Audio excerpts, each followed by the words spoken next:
satu tokoh besar yang merupakan tokoh madhab, dan madhabnya adalah madhab yang mayoritas di negeri kita, madhab Syafi'i, yang didirikan oleh Al-Imam Asy-Syafi'i rahimahullahu ta'ala.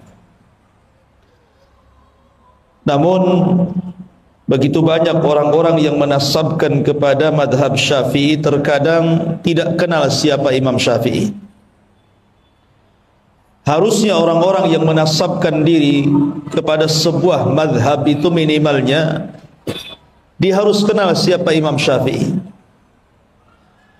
Memang dalam waktu yang singkat tidak mungkin kita bisa menceritakan tentang sosok Imam Syafi'i ini, tapi minimalnya kita mengetahui secara global siapa sebenarnya sosok Imam Syafi'i rahimahullahu ta'ala ini.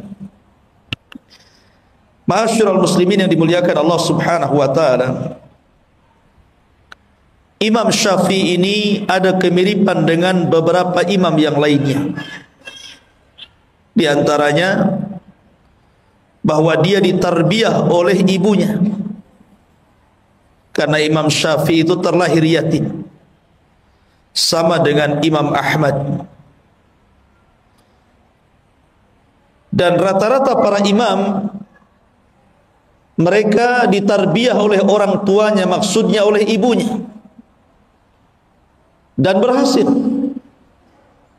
sehingga Imam Syafi'i rahimahullahu ta'ala menjadi imam dunia. Keyatimannya tidak menghalangi dia untuk menguasai dunia. Lah Imam Syafi'i rahimahullahu ta'ala itu berjumpa nasabnya dengan nasab Nabi pada Abdul Manaf. Jadi Abdul Manaf itu memiliki beberapa anak. Salah satunya adalah Hashim dan juga Al-Muttalib. Kalau Nabi SAW itu nasabnya sampai kepada Hashim, tapi kalau Imam Syafi'i nasabnya sampai kepada Al-Muttalib, tapi sama-sama ketemu di Abdul Manaf. Artinya Nabi Imam Syafi'i itu masih ada kaitan dengan Alu Baiti Rasulullah sallallahu alaihi wasallam, masih masuk pada keluarga Nabi sallallahu alaihi wasallam, dan berjumpa di kakek buyutnya Rasul, Abdul Manaf. Akan tetapi walaupun Imam Syafi'i jalurnya sampai kepada Abdul Manaf, kita tidak mengenal bahwa dia seorang ahli bait. Yang kita kenal dia adalah seorang imam besar, imam cerdas, bahkan dikatakan mujaddidul ummah, pembaharu umat. Sampai-sampai ada ulama mengatakan bahwa Allah subhanahu wa ta'ala akan membangkitkan setiap 100 tahun sekali ada orang-orang yang memperbaharui agamanya. Maka 100 tahun pertama Allah bangkitkan Umar bin Abdul Aziz, dan 100 tahun kedua Allah bangkitkan Muhammad ibnu Idris, maksudnya Imam Syafi'i rahimahullahu ta'ala. Bagaimana kisahnya? Di mana lahirnya? Bagaimana belajarnya? Bagaimana pujian ulama kepadanya? Bagaimana dia menjadi alim ulama besar? Dan bagaimana wafatnya, kemudian bagaimana tersebar madhabnya? Inilah yang kita akan bahas kurang lebih 1 jam ke depan. Ma'asyiral muslimin yang dimuliakan Allah Azza wa Jalla, ada kisah yang menarik sebelum saya masuk kepada kisah Imam Syafi'i rahimahullahu ta'ala. Imam Ahmad ibn Hanbal rahimahullahu ta'ala adalah orang yang sangat mengidolakan Imam Syafi'i. Jadi Imam Ahmad ibn Hanbal adalah salah satu murid dari murid-murid Imam Syafi'i. Jadi kalau kita lihat silsilah madhab itu sebenarnya murid dengan guru. Imam Malik gurunya Imam Syafi'i, Imam Syafi'i gurunya Imam Ahmad. Artinya bahwa di antara madhab-madhab fikih itu sebenarnya ada kaitan satu dengan yang lainnya. Masalahnya adalah ini pencetus-pencetus madhab itu tidak ada masalah dengan perselisihan mereka dengan gurunya. Yang jadi masalah adalah kita yang menasabkan dengan madhab Syafi'i, yang lainnya menasabkan dengan madhab Hambali, yang lainnya menasabkan dengan madhab Maliki. Jadi masalah gara-gara khilaf. Sampai-sampai suatu ketika ada kisah saking fanatiknya kepada madhab, sampai-sampai ada orang-orang yang berani itu membuat hadis palsu untuk memperkuat madhabnya.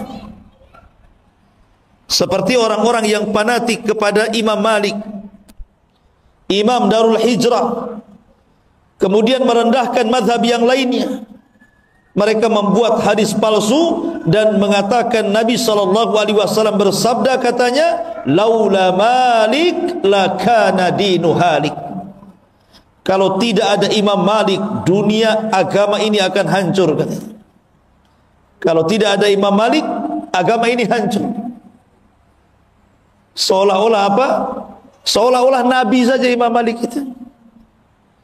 Itu saking fanatiknya dengan Imam Malik sampai membuat hadis palsu. Bahkan Hanafi, madhab Hanafi tidak kalah, tidak mau kalah. Kalau dalam madhab Maliki mereka membuat hadis palsu, kemudian untuk dinasabkan kepada madhabnya, madhab Hanafi juga punya hadis, katanya. Ketika suatu ketika ada perdebatan antara seorang Hanafi dan Syafi'i, rupanya Hanafi kalah. Dikalahkan hujahnya oleh Syafi'i, oleh orang-orang yang menasabkan kepada madhab Syafi'i. Akhirnya mereka tidak terima. Kemudian mereka membuat hadis palsu dan mengatakan, ya'ti zamanun, akan datang zaman kepada kalian. Akan datang kepada zaman, akan datang kepada kalian zaman di mana akan datang seseorang yang bernama Muhammad bin Idris, dan dia lebih bahaya dibandingkan iblis, katanya. Lihat, dicelanya Imam Syafi'i. Bahkan orang-orang yang bermadzhab Hambali juga, mereka membuat hadis palsu dan mengatakan, fawasiyati li ummati an tatahambalu. Rasul bersabda, wasiat untuk umatku adalah hendaklah bermadzhab Hambali, katanya. Muncul hadis-hadis ini, hadis-hadis maudhu, hadis-hadis palsu. Kenapa? Karena fanatik madhab. Sementara imam-imam madhab ini satu dengan yang lainnya guru dan murid. Imam Malik gurunya Imam Syafi'i, Imam Syafi'i gurunya Imam Ahmad. Kalau Abu Hanifah karena beda sendiri, dia berada di Syam, di Irak. Tetapi Imam Syafi'i rahimahullahu ta'ala berhasil mengumpulkan fikihnya Abu Hanifah dan juga fikihnya Imam Malik, kemudian menciptakan madhab yang kita kenal dengan madhab Syafi'i itu. Menggabungkan dua madrasah, madrasah ahlu athar Imam Malik dan madrasah ahlu ra'i Abu Hanifah yang ada di Irak. Karena cerdasnya Imam Syafi'i. Lah Imam Ahmad itu adalah penggemar Imam Syafi'i.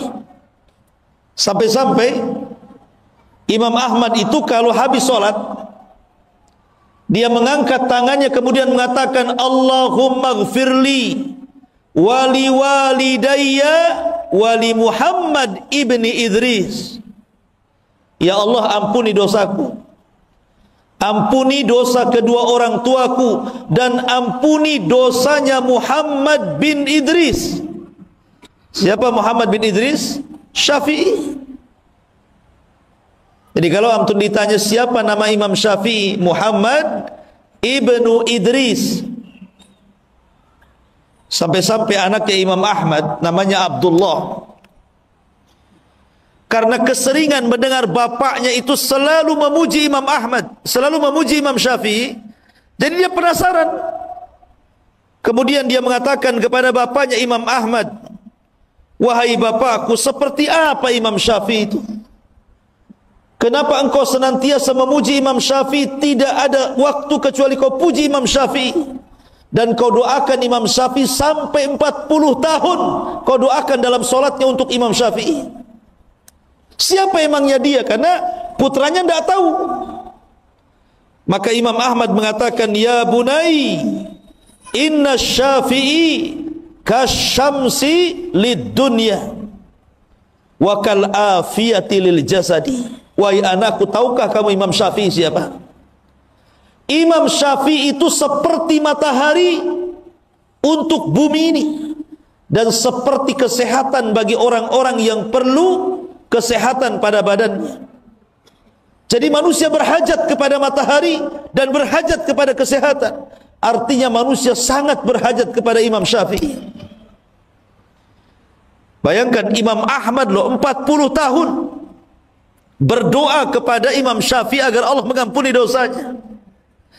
Pertanyaannya, pernah enggak antum mendoakan guru-guru antum itu?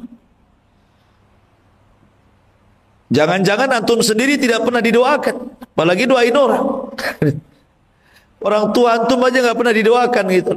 Harusnya kita doakan guru-guru kita dalam setiap solat kita, dalam setiap doa kita, karena itu menunjukkan ketakwaan seseorang, menghormati guru-gurunya. Karena bagaimanapun guru-guru itu sudah berjasa kepada anda ini. Minimalnya telah memberikan keterangan dan hidayah untuk menjelaskan mana yang baik dan mana yang buruk, dan itu tidak bernilai harganya. Ma'asyiral muslimin yang dimuliakan Allah Azza wa Jalla, bahkan dikatakan oleh Ibnu Katsir rahimahullahu ta'ala, jadi Imam Syafi'i itu bukan hanya satu ulama, Imam Ahmad saja yang memujinya, tapi banyak para ulama memuji Imam Syafi'i. Sampai-sampai dikatakan oleh Abdurrahman ibn Mahdi. Abdurrahman ibn Mahdi dia seorang ulama besar yang ada di Baghdad, Irak.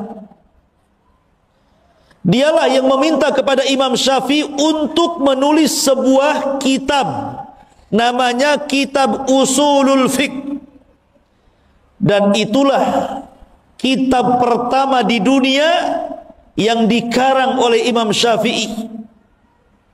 Kalau ditanya siapa yang pertama kali mengarang kitab usul fikih, maka jawabannya adalah Muhammad bin Idris, Imam Syafi'i. Bayangkan, makanya dikatakan mujaddid. Karena seseorang tidak akan paham fikih kalau dia tidak belajar usulnya. Makanya ulama mengatakan, man harumal usul harumal wusul. Siapa yang diharamkan tidak paham dengan usul, maka tidak akan sampai ke tujuan, kata ulama. Karena orang bisa mengambil istinbat hukum dari Quran dan sunnah itu karena paham usul fikih. Dan tidak ada yang meletakkan usul fikih pertama kali kecuali Imam Syafi'i. Atas siapa? Atas permintaan Abdurrahman ibnu Mahdi, seorang alim ulama Baghdad. Jadi Abdurrahman ibn Mahdi ini mengirim surat. Ketika itu Imam Syafi'i berada di Mekah, agar menuliskan untuk dia satu risalah berbentuk usul fikih. Maka ditulis oleh Imam Syafi'i itu bagaimana caranya pengambilan istinbat hukum dari Quran dan Sunnah untuk masalah fikih. Kemudian setelah selesai, kitabnya disebut Ar-Risalah. Kemudian dihantar ke Baghdad. Ketika buku itu sampai di Baghdad, semua ulama-ulama Baghdad takjub dengan buku itu, memuji Imam Syafi'i. Kenapa? Karena belum pernah ada ulama yang mengarang buku seperti itu, mencerdaskan orang, sehingga orang memudahkan untuk istinbat hukum dari Quran dan Sunnah dalam masalah fikih. Makanya dia dikatakan pembaharu umat karena dia yang pertama kali meletakkan ilmu usul fikih, Imam Syafi'i ini. Sehingga kita orang-orang setelahnya memudahkan untuk memahami tentang hukum-hukum dalam fikih dengan pahamnya usul fikih itu. Ma'asyiral muslimin yang dimuliakan Allah Azza wa Jalla, apa kata Imam Abdurrahman Al-Mahdi rahimahullahu ta'ala?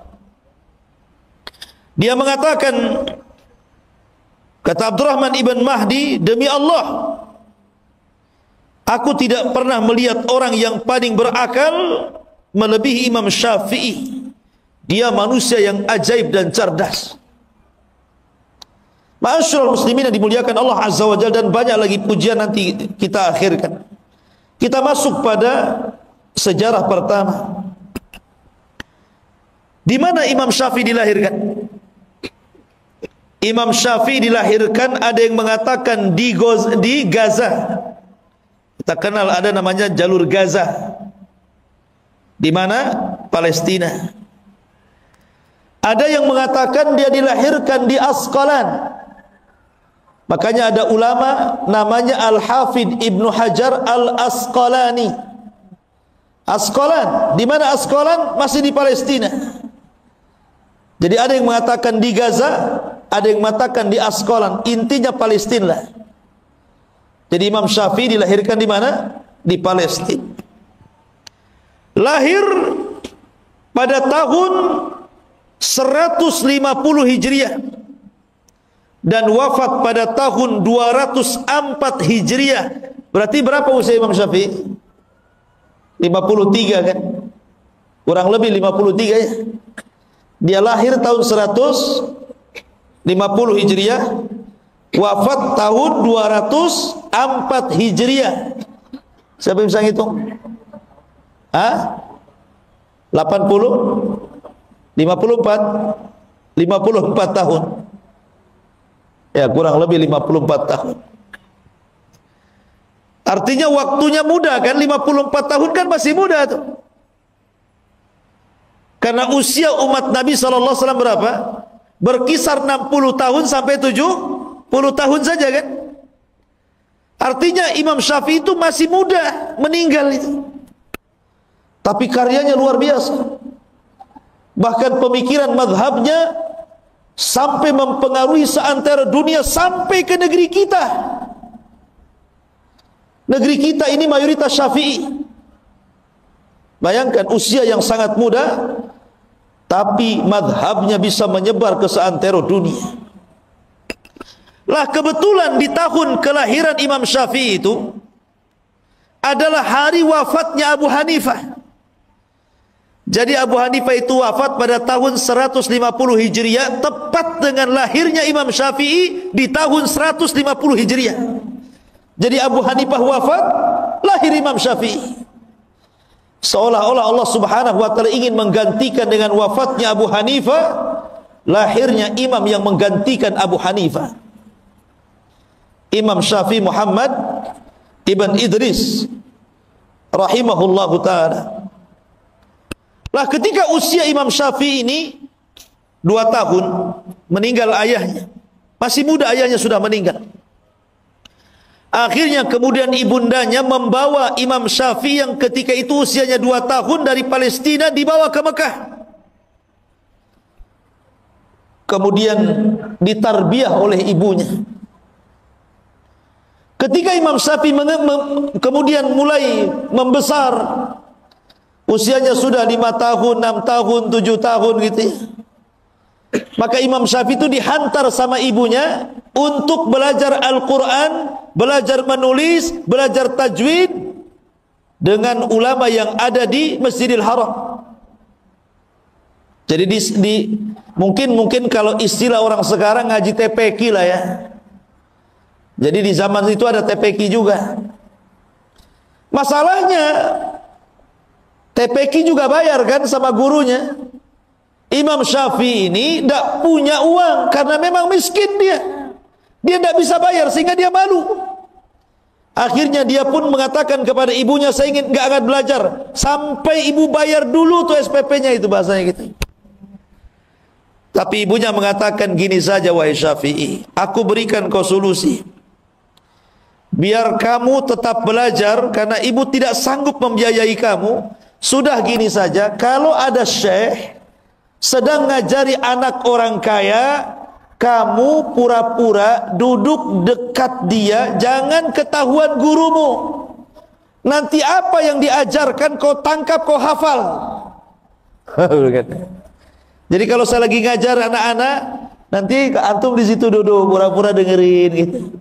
Kata ibunya, apapun yang dikatakan gurunya kepada anak orang kaya itu, kau tangkap, kau hafal, kata. Betul dia nurut dengan ibunya. Subhanallah, berikan kecerdasan kepada Imam Syafi'i. Apapun yang dikatakan gurunya langsung hafal. Sampai-sampai di usia 7 tahun sudah hafal Quran. Di usia 7 tahun sudah hafal mutun-mutun. Dan dia memiliki suara yang sangat indah. Sampai-sampai gurunya itu, apabila tidak hadir mengajar anak-anak, Imam Syafi'i yang menggantikan padahal masih kecil. Sini kamu gantikan saya ngajar, katanya. Bayangkan. Karena cerdasnya. Bahkan di usia 10 tahun, Imam Syafi'i sudah mampu menghafal kitabnya Imam Malik Al-Muwatta. 30.000 hadis di dalam Muwatta itu. Imam Syafi'i ini hafal. Bayangkan, hafal usia berapa? 10 tahun. Anak-anak di zaman sekarang 10 tahun error lah otaknya, main game. Ini 10 tahun 30.000 hadis ada di otaknya. Dan dia menghafal Muwatta itu, ikhwan, bukan bertahun-tahun. Ketika dia ingin belajar kepada Imam Malik, dia kan miskin, tak bisa beli kitab Muwatta itu. Akhirnya dia pinjam kitab Muwatta, kemudian janji bahwa kitab itu akan dikembalikan setelah 9 hari. 9 hari itulah dia hafal kitab Muwatta itu. Setelah hafal dikembalikan bukunya. Bukan disalin, dihafal. 9 hari, ikhwan. Bayangkan, dia bisa menghafal kitab setebal itu. Ma'asyiral muslimin yang dimuliakan Allah Azza wa Jalla. Makanya ulama Mekah namanya Sufyan ibn Uyainah itu sangat takjub dengan Imam Syafi'i, padahal usianya 10 tahun. Kemudian 12 tahun dia sudah hafal tafsir-tafsir, hafal sarah-sarah hadis. Bahkan di usia 15 tahun Imam Sufyan Al-Thawri sudah mengizinkan Imam Syafi'i untuk memberikan fatwa. Bayangkan, di usia 15 tahun diizinkan untuk ngasih fatwa. Jadi kalau ada orang bertanya, ya Imam apa ini hukumnya, dia boleh ngasih fatwa karena cerdasnya. Ma'asyiral muslimin yang dimuliakan Allah. Kenapa demikian? Karena Imam Syafi'i itu dari kecil hidup di sebuah kabilah namanya Hudzail. Jadi sengaja ibunya menitipkan di sebuah kabilah Hudzail, di mana kabilah itu adalah kabilah yang paling fasih bahasa Arabnya setelah Quraisy. Jadi Imam Syafi'i bertahun-tahun belajar bahasa Arab di situ. Belajar syair-syair Arab, belajar nahwu, belajar bahasa-bahasa Arab yang dikuasai orang-orang Badui. Karena di zaman itu, seperti Rasul sendiri kan, ketika dilahirkan dibawa ke mana? Ke Bani Sa'idah kan, disusukan dengan Halimah Sa'diyah. Di mana? Di Badui. Supaya terdidik bahasanya, terdidik kesantunannya, terdidik akhlaknya gitu ya. Maka Imam Syafi'i juga sama. Diletakkan di kabilah Hudzail, belajarlah bahasa Arab, belajar syair Arab dan begitu seterusnya. Jadi wajar kalau Imam Syafi'i itu orangnya paling cerdas dalam bahasa Arab. Bahkan tidak ada lahan sama sekali ketika bicara. Dan itu dipuji oleh Ibnu Hisham. Ibnu Hisham itu tokoh ulama pengarang kitab sirah. Ketika dia dari Mesir berjumpa dengan Imam Syafi'i, kemudian diskusi, dia sangat kaget dan mengatakan, demi Allah, aku tidak mengira Allah menciptakan orang kaya dia, katanya. Saking fasihnya bahasa Arab Imam Syafi'i itu. Ma'asyiral muslimin yang dimuliakan Allah Azza wa Jalla, wajar karena Imam Syafi'i itu punya ibu yang sangat cerdas. Sedikit saya ceritakan ibunya nih. Jadi suatu ketika ibunya ini bermasalah. Akhirnya dia dipanggil ke pengadilan jadi saksi. Ketika itu hakim meminta 2 saksi perempuan, yang satunya adalah ibunya Imam Syafi'i. Kemudian setelah yang satu bersaksi, Hakim meminta agar saksi yang pertama diletakkan di ruangan ini, kemudian saksi yang kedua diletakkan di ruangan itu, supaya jangan nanti saling berbisik satu dengan yang lainnya. Kata ibunya Imam Syafi'i, apa yang kau lakukan wahai hakim ini salah, bertentangan dengan Quran. Satukan kami sekamar dengan dia, kami kan sama-sama saksi. Karena Allah berfirman dalam ayat dain, dalam ayat hutang, wa tudzakkira ihdahumal ukhra, hendaklah yang satu mengingatkan yang lainnya. Jadi kalau aku lupa, dia ingatkan aku, kalau dia lupa, aku ingatkan dia. Kenapa dipisah katanya? Katanya Al-Hafidh Ibnu Hajar, lihat, ibunya Imam Syafi'i saja cerdas mengambil istinbat sebuah hukum, ya wajar anaknya cerdas. Karena ibunya cerdas memang Imam Syafi'i itu. Makanya nurun kecerdasannya kepada anak itu. Makanya antum yang muda-muda itu kalau cari istri yang cerdas, jangan yang bego ya. Nanti anaknya bebel pula. Ya. Ma'asyiral muslimin yang dimuliakan Allah Azza wa Jalla. Intinya bahwa Imam Syafi'i di usia 7 tahun sudah hafal Quran. Kemudian setelah kemudian dia belajar bahasa, kemudian sudah diizinkan untuk memberi fatwa itu di Mekah oleh Sufyan ibn Uyainah. Disitulah Imam Syafi'i ingin belajar kepada Imam Malik di Madinah. Ingat, Imam Malik saat itu adalah ulama dunia, ulama yang disegani oleh para penguasa. Karena di zaman Imam Syafi'i itu penguasanya siapa? Penguasanya Khalifah Harun ar-Rasyid. Jadi Imam Syafi'i itu hidup di zaman Khalifah Harun ar-Rasyid. Lah Imam Malik ini orang besar. Dia ulama besar sampai dikenal satu dunia. Lah Imam Syafi'i belum dikenal, masih kecil. Dia ingin belajar kepada Imam Malik, tapi dia sudah persiapkan, dia sudah hafal muwatta'nya dulu. Akhirnya dia pun menyurati pemimpin Madinah, gubernur Madinah, agar memberikan menjadi perantara dia bisa belajar kepada Imam Syafi'i, kepada Imam Malik. Tapi gubernurnya ketakutan, tidak berani. Mana ada yang berani datang kepada Imam Malik, apalagi Imam Malik tidak mau perantara-perantara.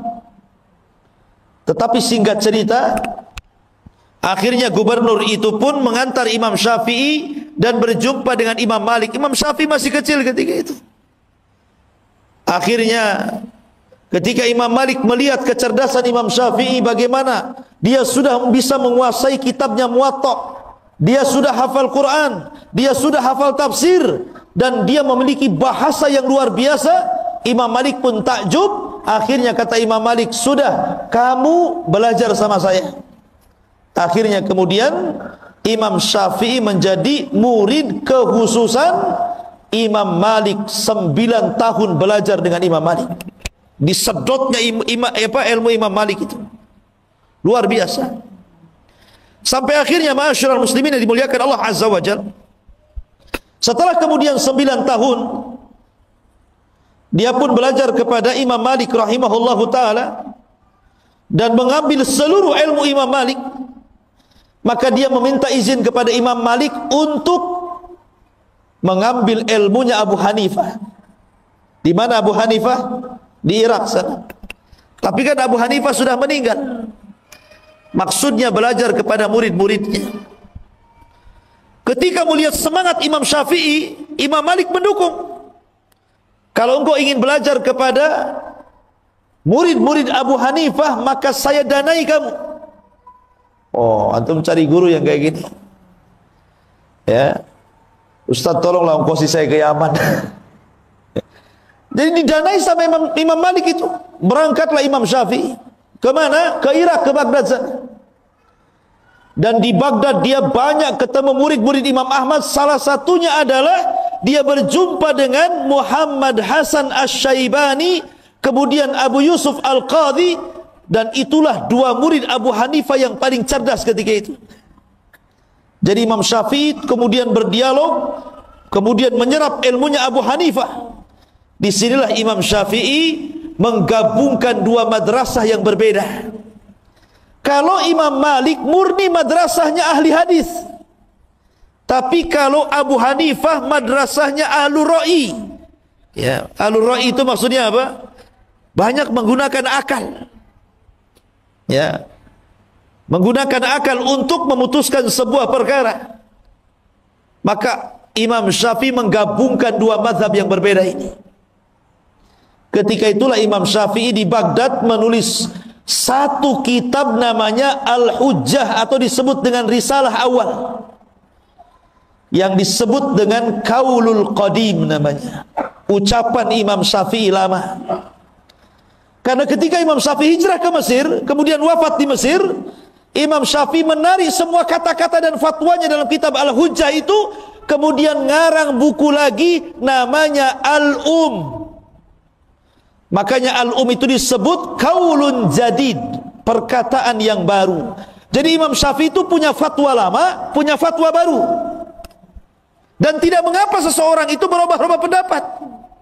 Pamannya dulu pendapat dia seperti ini, kemudian belajar dapat ilmu baru. Oh, enggak benar yang dulu saya tinggalkan. Yang barulah yang lebih kuat menurut saya. Tidak ada masalah. Ya. Karena Imam Syafi'i 99% fatwanya dirubah. Bukan satu fatwa. 99% loh fatwanya dirubah. Jadi dari kaul qadim menjadi kaul jadid. Tetapi para ulama setelahnya, ada yang kemudian memandang kaul qadim itu lebih kuat sehingga menguatkan kaul qadim.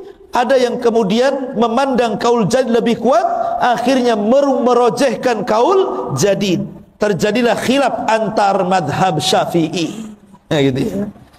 Jadi di tubuh madhab Syafi'i itu banyak khilaf. Karena ada yang mengambil perkataan yang lama dari Imam Syafi'i, dan ada yang mengambil perkataan baru Imam Syafi'i masalahnya. Tapi begitulah Imam Syafi'i, orang yang paling cerdas luar biasa. Jadi ketika Imam Syafi'i kemudian ke Baghdad, kemudian menyerap ilmunya orang-orang Baghdad dan mampu menguasai fikihnya Hanafi, kemudian dia akhirnya pulang lagi ke Mekah, ke Madinah. Ketika itulah kemudian dia ingin berangkat ke Yaman. Lihat para ulama ini, mereka kalau belajar itu rihlah, berjalan ke sana kemari. Tapi bukan jalan-jalan, betul-betul menuntut ilmu. Berangkatlah Imam Syafi'i ke Yaman. Di Yaman inilah Imam Syafi'i akhirnya belajar kepada orang-orang yang pakar-pakar firaq. Bahkan pernah belajar Syiah supaya membantah Syiah, bukan untuk belajar Syiah. Dia belajar Syiah itu untuk dibantah. Karena ada orang-orang Syiah yang mengatakan Syafi'i itu Syiah katanya. Enggak. Imam Syafi'i itu ahli sunnah. Lah, ketika kemudian di Yaman inilah Imam Syafi'i mempelajari banyak hal. Salah satu yang dipelajari adalah ilmu firasah. Firasat, ilmu firasat. Jadi kalau melihat orang itu, gelagatnya tahu ini orang baik atau orang jahat. Di dunia ini sampai-sampai dikatakan yang mampu mempelajari ilmu firasat cuma dua saja. Pertama Khalil Ibn Ibrahim, dan yang kedua Imam Syafi'i Muhammad bin Idris. Dia mempelajari ilmu firasat. Dia nengok orang saja udah tahu nih, banyak utang nih kayaknya. Jadi luar biasa itu. Bukan meramal, itu ada ilmunya itu. Tapi tidak semua orang bisa kan gitu ya. Memang Imam Syafi'i membidangi itu. Karena kekuatan hafalan, kekuatan akal, kecerdasannya itu loh, sehingga dia mampu menguasai ilmu firasat itu. Tapi Allah takdirkan ikhwan, di Yaman ini dia terkena fitnah. Di mana Imam Syafi'i difitnah oleh gubernur yang ada di Yaman, bahwa dia hendak memberontak kepada Khalifah Harun ar-Rasyid karena hasadnya. Para ulama-ulama sesat melaporkan kepada penguasa Yaman, kemudian akhirnya Imam Syafi'i ditangkap dengan beberapa ulama yang lainnya, kemudian dibawa ke Baghdad, dihadapkan kepada Khalifah Harun ar-Rasyid. Subhanallah, teman-temannya mati dipenggal. Ketika giliran Imam Syafi'i ini, wahai Syafi'i, Anda masuk sini. Kemudian khalifah bertanya, betul kau akan memberontak kepada diriku? Maka Imam Syafi'i menjelaskan bahwa tuduhan itu tidak benar. Bahkan Imam Syafi'i harus masuk penjara dan disiksa di penjara. Tapi kemudian setelah mendengarkan dialog dan mengatakan, tidak mungkin aku memberontak kepadamu wahai khalifah. Kemudian dia mengatakan bahwa diriku ini hafal Quran, hafal tafsir, hafal hadis, hafal mutun. Disebutkan penguasaan dia tentang ilmu agama. Lah, Harun ar-Rasyid ini ulama juga walaupun dia khalifah. Karena Harun ar-Rasyid itu belajar kepada Imam Zuhri, belajar kepada ulama-ulama yang lain, sehingga Harun ar-Rasyid itu mengumpulkan dua keutamaan. Pertama khalifah, yang kedua ulama. Akhirnya kemudian ditanyalah Imam Syafi'i, apa pengetahuanmu tentang Quran, tentang hadis, tentang ini, tentang itu? Dijawab semuanya, termasuk tentang nasab. Imam Syafi'i paling tahu. Ya. Lah ketika itulah maka Imam Syafi'i, lah ketika persidangan itu ada Muhammad Hasan Asy-Syaibani yang suka diajak berdebat dengan Imam Syafi'i dan diambil ilmunya. Kemudian Imam Syafi'i menunjuk, sesungguhnya yang tahu diriku adalah dia, maksudnya Muhammad Hasan Asy-Syaibani. Kemudian Muhammad Hasan Asy-Syaibani mengatakan kepada khalifah, ya, saya tidak yakin kalau tuduhan itu ada pada orang itu, maksudnya Imam Syafi'i. Akhirnya khalifah Harun ar-Rasyid melepaskan Imam Syafi'i. Jadi ulama itu ada saja ujiannya, ikhwan. Masuk penjara, dipanggil khalifah, kemudian diancam untuk dibunuh, ya. Itulah para ulama. Ma'asyiral muslimin yang dimuliakan Allah Azza wa Jalla.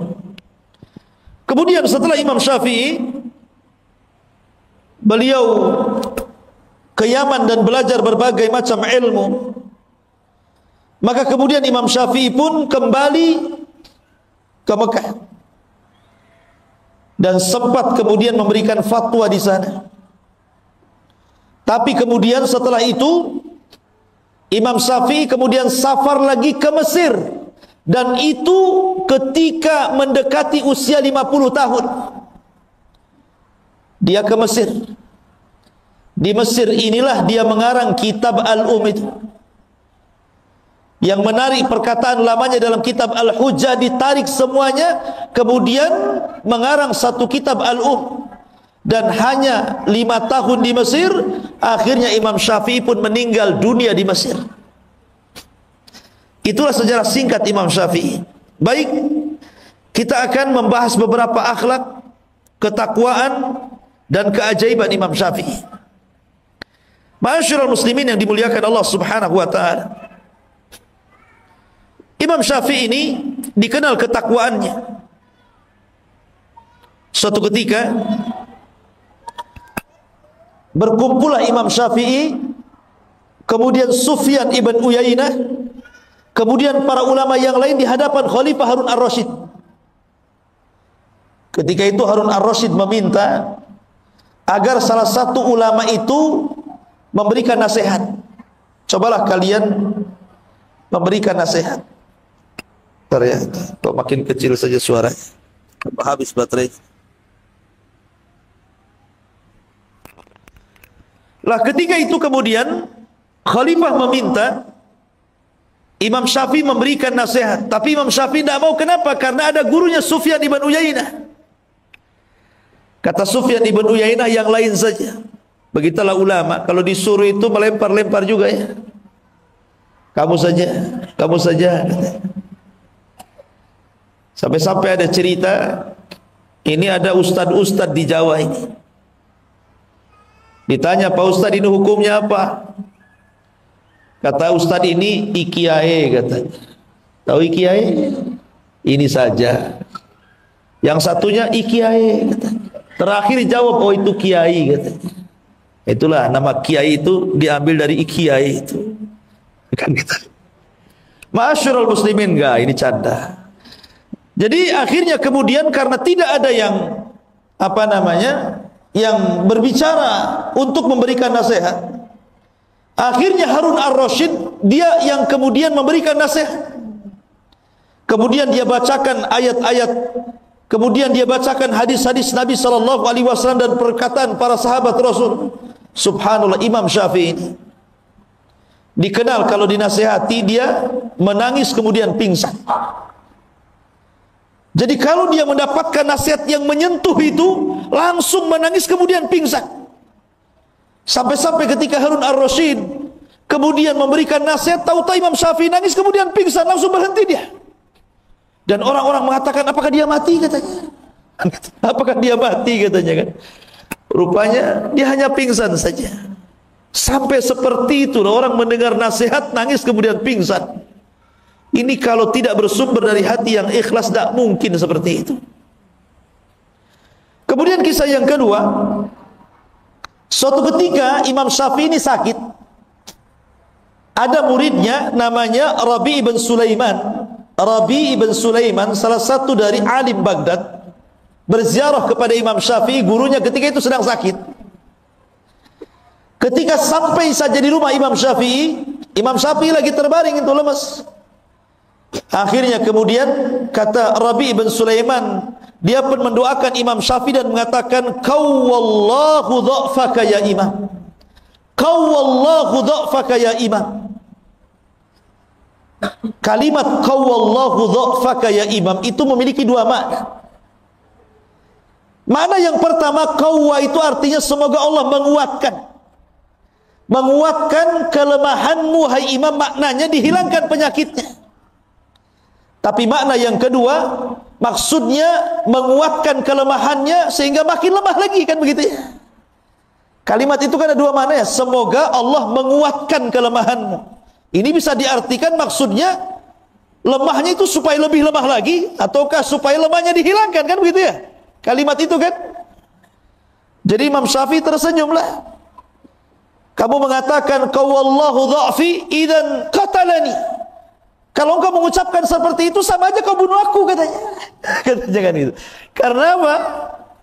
Imam Syafi'i guyon sebenarnya. Dia paham tak mungkinlah Rabi' bin Sulaiman itu maksudnya kalimat qawallahu dha'fak itu supaya ditambah kelemahannya oleh Imam Syafi'i gurunya. Tapi karena ada dua kalimat, ada satu kalimat memiliki dua makna, Imam Syafi'i masih bercanda ketika sakit itu. Idzan qatalani. Kalau kau ngomong begitu, kau hendak membunuhku ya, supaya kelemahanku bertambah. Tapi Imam Syafi'i mengatakan tidak. Ya, saya yakin dengan dirimu wahai Rabi, sekalipun engkau mencelaku, kata Imam Syafi'i, lau sabbabtani la alimtu anta la taqsuduni.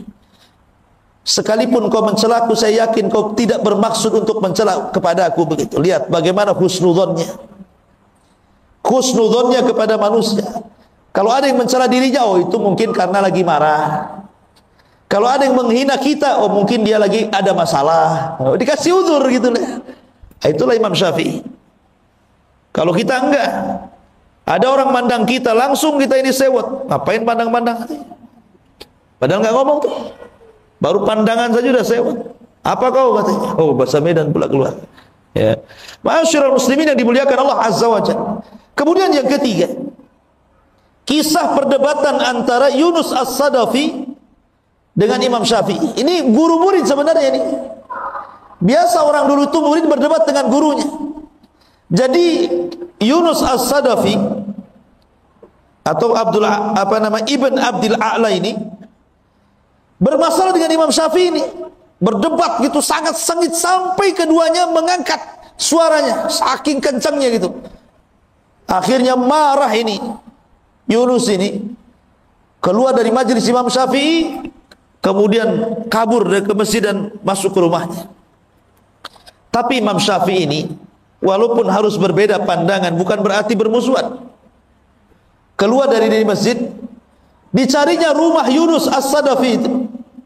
Kemudian setelah sampai di rumahnya, kemudian dia mengatakan dan mengambil tangannya dan mengatakan, ya Yunus, la yastaqimu an takuna ikhwanan wa illam nattafiq fi mas'alatin. Wahai Yunus, sebaiknya kita jadi kawan sajalah, walaupun kita tidak sepakat dalam masalah yang satu ini, tapi kan kesamaan kita banyak. Ya gitu ya. Ini lihat, Imam Syafi'i mencontohkan bagaimana sikap orang berdebat itu. Orang sekarang kalau berdebat kalah, musuhan tuh. Ya, malas saya berdebat dengan dia. Nah, gitu. Sudah tidak ada kawan lagi. Bahkan kalau sampai berdebat itu sampai membidah-bidahkan tuh. Itu ahli bid'ah itu hizbi itu hati-hati itu. Ya, itu jangan ke situ tuh. Sampai seperti itu. Kadang-kadang sesama orang ngaji itu berdebat seperti itu kan. Gara-gara ngaji sama ustaz ini nggak boleh ngaji sama ustaz itu katanya. Ya, segitu piciknya otak itu. Imam Syafi'i loh ya, dia ngalah datang ke muridnya, sudahlah kita berkawan saja walaupun beda masalah, kan enak itu kalau ngomong begitu. Ma'asyiral muslimin yang dimuliakan Allah Azza wa Jalla. Kemudian juga kisah yang lainnya. Tapi kisah ini ada yang mengatakan lemah, dilemahkan para ulama, tapi enggak apa-apa kita kisahkan. Jadi karena Imam Syafi'i itu selalu dipuji-puji Imam Ahmad, sampai anak perempuan Imam Ahmad itu setiap hari mendapatkan dongeng dari Imam Ahmad tentang sosok Imam Syafi'i. Jadi hayalannya itu akhirnya pengen ketemu. Kok bapakku ini selalu memuji Imam Syafi'i. Akhirnya terhayalkan, kapan jumpa dengan Imam Syafi'i, kapan jumpa dengan Imam Syafi'i. Allah takdirkan, Masya Allah, di musim Saif, Imam Syafi'i itu kebetulan safar dari Mekah ke Baghdad, dan rumah Imam Ahmad itu di Baghdad.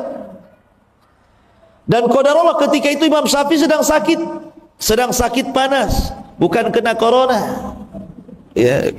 Ya sakit demam, diikat kepalanya. Ya. Kemudian mampir pula di rumah Imam Ahmad. Wow, Imam Ahmad senang. Kenapa? Karena anak-anaknya selalu bercerita tentang Imam Syafi'i.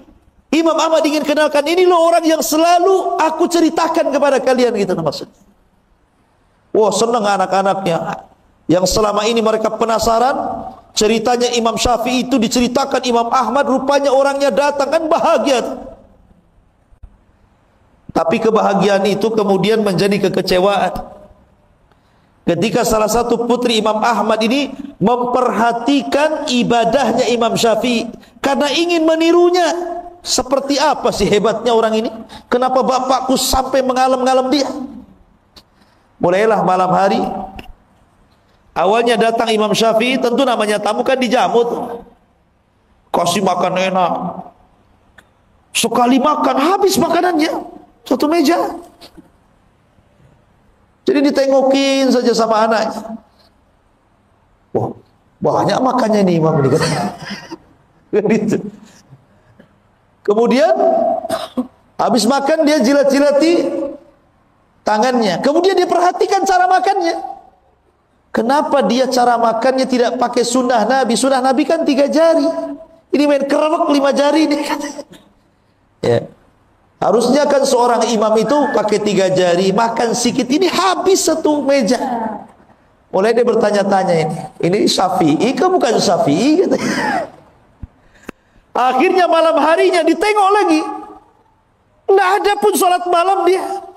Tak tahajud, tak witir, tidur aja gulang-guling gitu. Sampai subuh. Ya. Kata anaknya, macam mana? Betul tak Imam Syafi'i? Kalau imam kan harus sholat malam, tahajud gitu ya.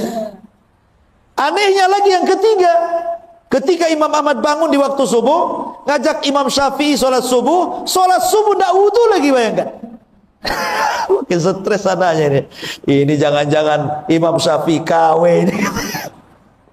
Ya. Ma'asyiral muslimin yang dimuliakan Allah Azza wa Jalla. Penasaranlah anaknya ini.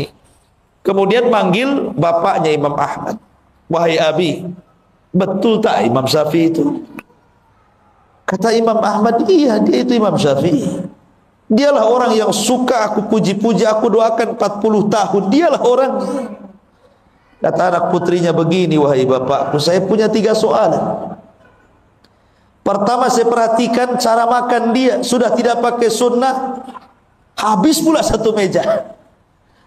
Kemudian yang kedua, kok nggak pernah sholat malam? Aku perhatikan dia nggak witir, nggak tahajud, nggak ada apa-apa, tidur aja kerjanya. Kemudian ketika saya perhatikan dia pulang dari rumah, itu air yang kau sediakan wahai bapakku untuk berwudu disentuh pun tidak, langsung ke masjid dia. Sebenarnya ada apa ini? Akhirnya Imam Ahmad juga penasaran tuh, ingin tanya juga sama Imam Syafi'i pertanyaan tiga perkara dari anak dia.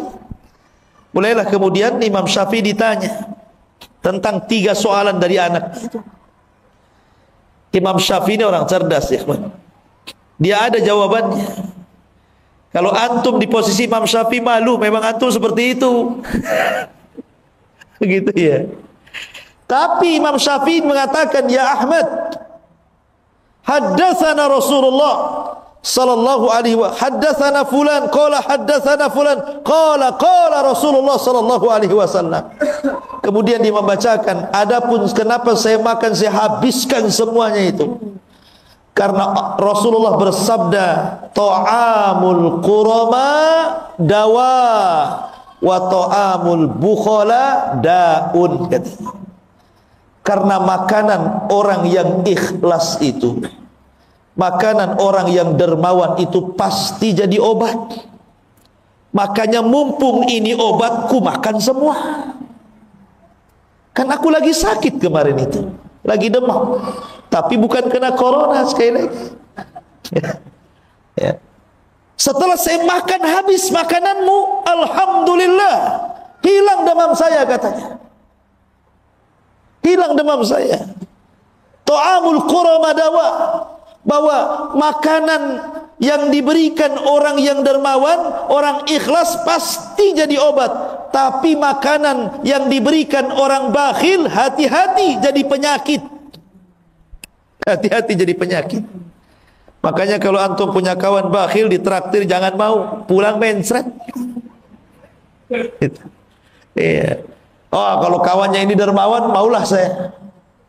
Jadi kalau antum sakit di rumah, stres, nah, telepon saja kawan yang dermawan itu. Kapan traktir saya? Tidak usah ke apotek cari obat.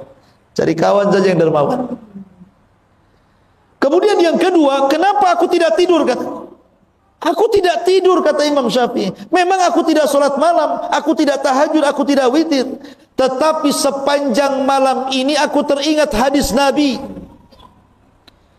Kemudian aku usahakan hadis itu dalam satu malam, aku keluarkan faedah-faedahnya. Dan aku berhasil mengumpulkan 100 faedah dari hadis itu. Kemudian Imam Ahmad penasaran, hadis apa itu? Kemudian Imam Syafi'i mengatakan, hadis tentang burung Nughair. Jadi Anas bin Malik itu punya adik kecil belum balik, namanya Abu Umair. Bayangkan, anak belum balik tapi sudah disebut Abu, loh ya. Abu Umair.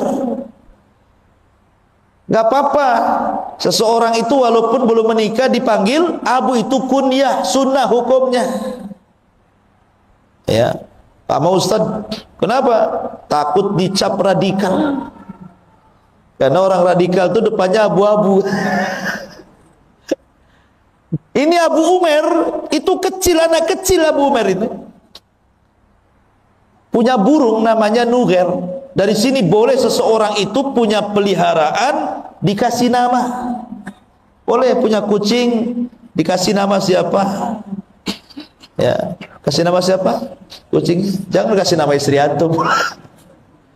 Jadi boleh kita memberikan nama kepada peliharaan, sebagaimana di zaman itu ada burung dikasih nama Nughair sama si Abu Umair ini. Namanya anak burung berakal, belum balik, kan tidak pandai merawat burung ya. Nah, dengan kayak antum, mungkin ada sangkarnya, dimandikan, orangnya belum mandi, burungnya sudah mandi. Orangnya belum makan, burungnya sudah makan. Ya, karena anak kecil yang melihara burung mungkin tak keinjak, tak kecekik, matilah burung ini. Nangis Abu Umair ini, namanya anak-anak.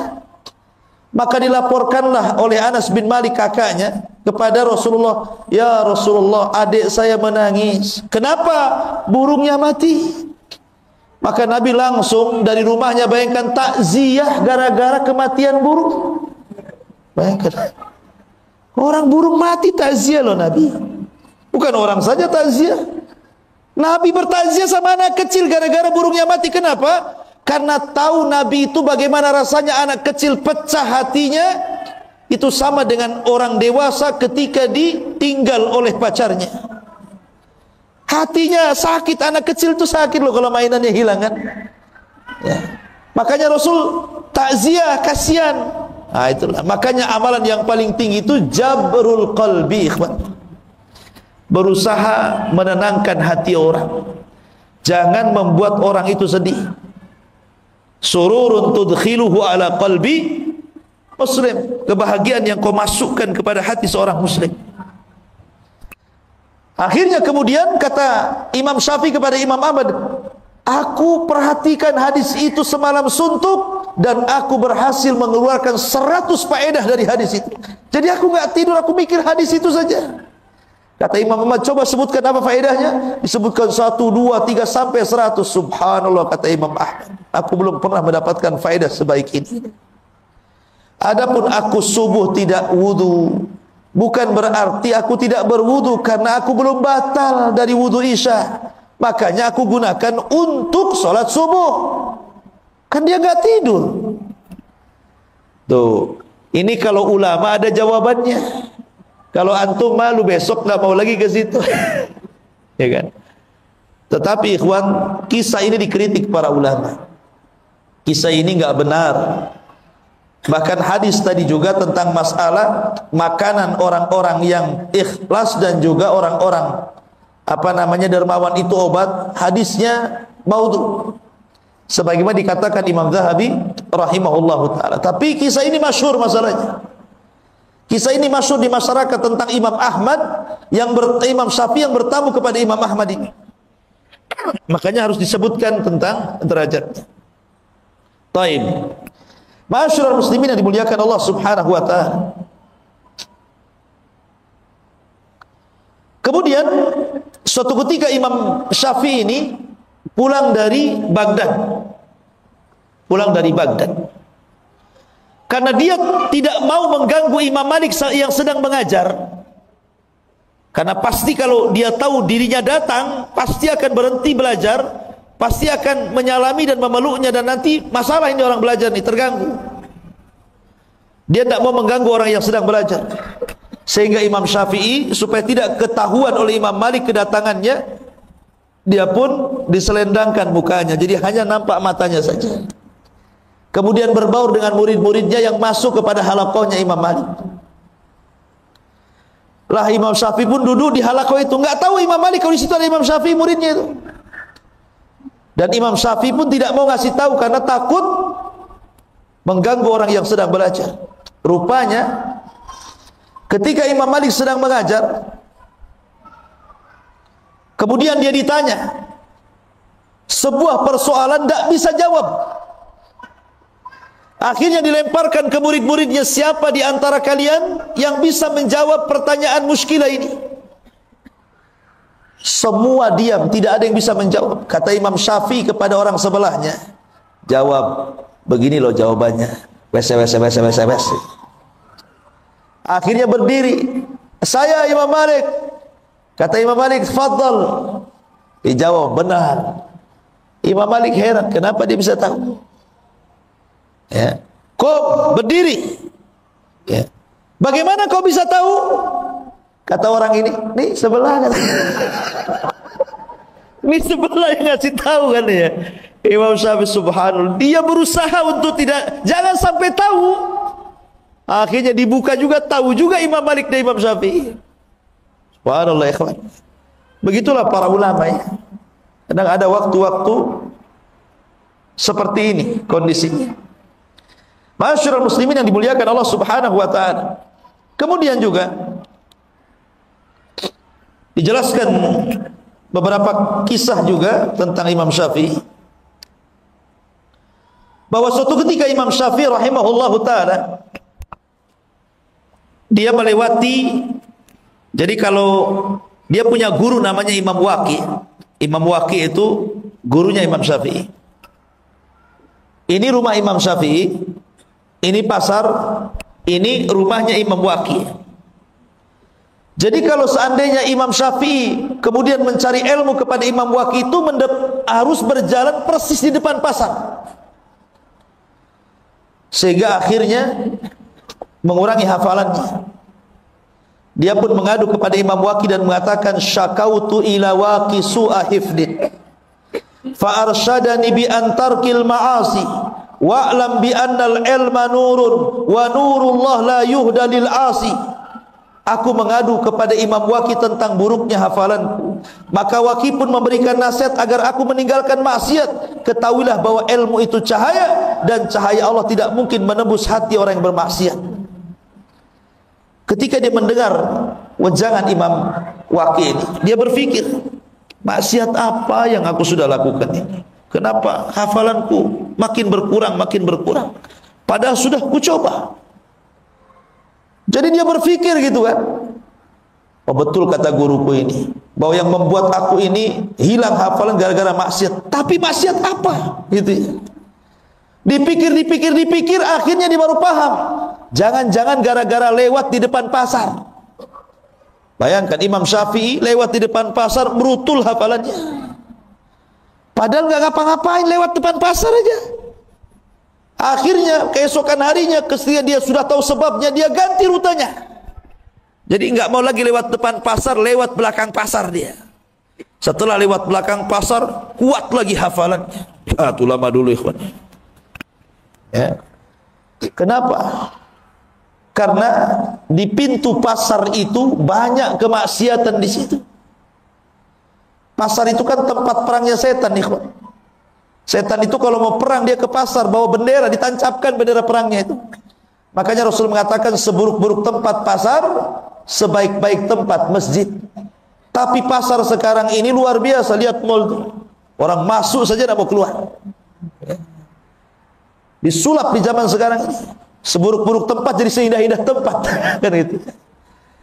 Jadi Imam Syafi'i ini kalau lewat pasar ini, karena menyaksikan banyak maksiat dalam pasar itu yang mengurangi, padahal dia tidak ikut terlibat dalam kejahatan itu, dalam maksiat dalam pasar itu.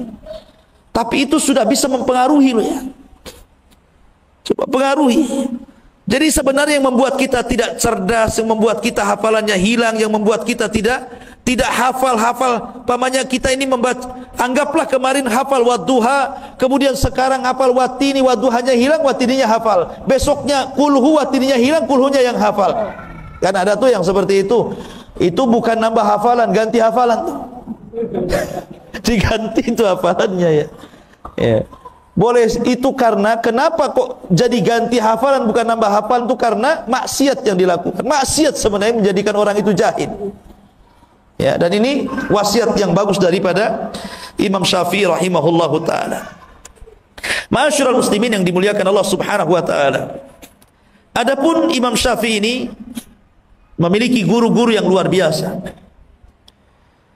Di antaranya beliau memiliki guru di Madinah namanya Malik ibn Anas. Imam Malik ibn Anas, Ibrahim ibn Sa'ad al-Ansari, Abdul Aziz ibn Muhammad ad-Darari, Ibrahim ibn Abi Yahya, Abdullah ibn Tafih as-Sa'ig.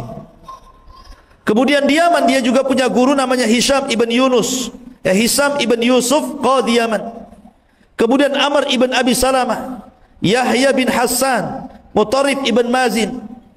Kemudian di Irak dia juga punya guru namanya Waqi ibn Jarrah, Abu Usamah Hamad ibn Usamah Al-Kufiyan, Ismail ibn Ulayyah dan yang lainnya. Termasuk di Mekah dia berguru kepada Sufyan ibn Uyainah, Muslim ibn Khalid, Abdul Majid dan yang lainnya. Intinya bahwa itulah guru-guru kondang beliau yang menjadikan Imam Syafi'i menjadi sebuah ulama besar dan akan senantiasa dikenang. Siapa Imam Syafi'i? Sebenarnya kalau kenapa madhabnya itu sampai menyebar, ikhwan? Sebelum Imam Syafi'i itu sudah banyak madhab.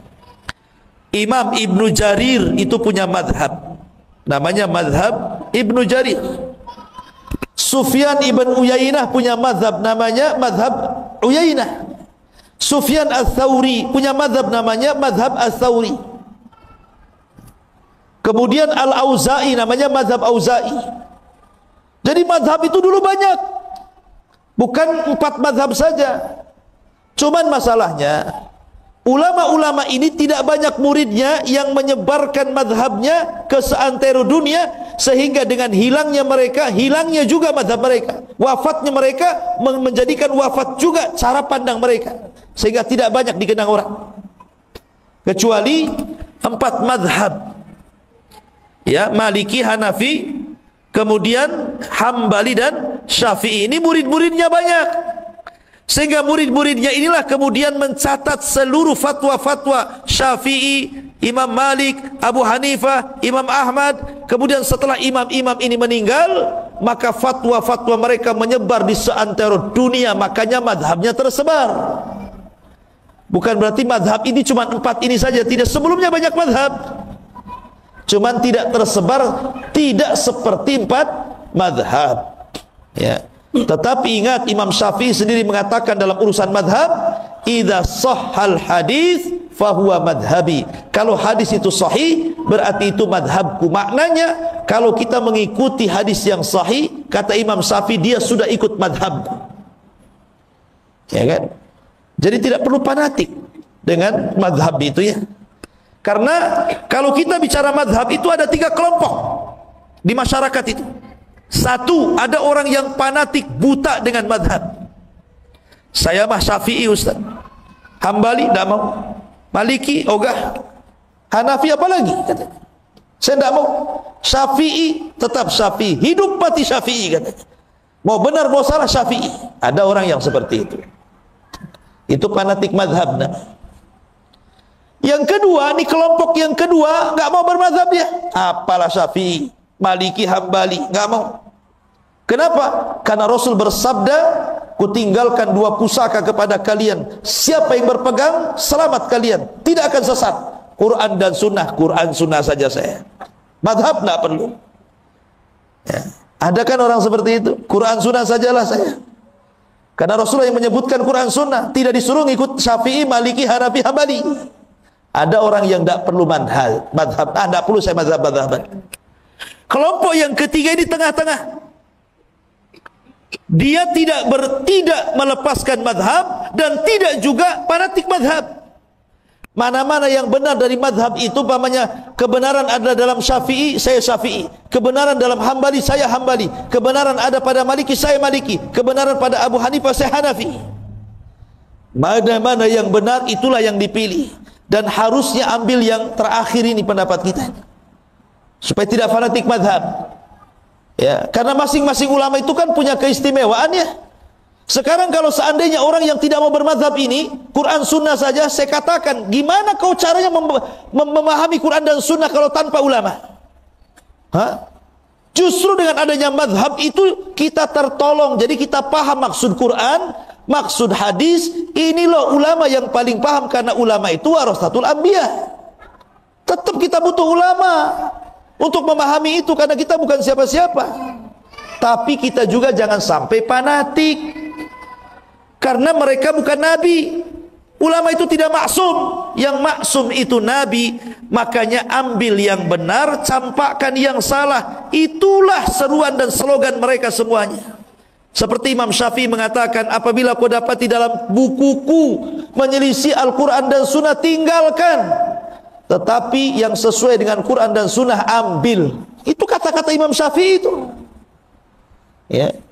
Maka kita ambil yang sesuai dengan Al-Quran dan Sunnah, dan kita tinggalkan yang tidak sesuai, selesai. Ya kan? Jadi tidak perlu lagi kita sibuk. Anda bermadhab, bermadhab, tapi semua madhab gitu. Ya. Ustaz, saya mau Syafi'i saja, nggak apa-apa. Antum Syafi'i saja, nggak dilarang. Tapi kalau yang jelek, artinya jangan mengikuti semuanya. Karena tidak semua perkataan Syafi'i kan benar, kan namanya manusia pasti salah kan begitu. Yang benar saja nggak apa-apa ambil, yang salah jangan. Ya, karena banyak para ulama pun mereka bermadhab Syafi'i. Imam Nawawi Asy-Syafi'i, Ibnu Hajar Asy-Syafi'i, kan begitu. Nggak apa-apa. Syafi'i nggak apa-apa Syafi'i. Tapi Syafi'i yang lurus. Jangan di sini Syafi'i, di sana tak Syafi'i pula. Ya kan? Ada yang seperti itu, ada. Ya. Contohnya gimana? Dalam mazhab Syafi'i, kalau cerita cadar itu wajib. Imam Syafi'i kalau bicara cadar itu wajib. Justru mazhab yang lain tidak mengatakan wajib. Ya kan? Tapi ketika ada orang yang kemudian Bercadar dibilang apa? Itu niru adat Saudi. Saudi itu Hambali, ikhwan. Bukan Syafi'i. Kan gitu ya. Itu karena tidak paham mazhab kan. Harusnya kalau dia paham mazhab jangan ngomong begitu. Justru mazhab Syafi'i itu wajib pakai cadar itu. Dan mazhab yang lain tidak. Kenapa Anda kemudian ngaku mazhab Syafi'i tapi urusan ini Anda katakan dari Saudi katanya? Berarti tak paham mazhab. Itulah pentingnya seseorang itu mempelajari fikih sesuai dengan mazhab supaya tidak fanatik.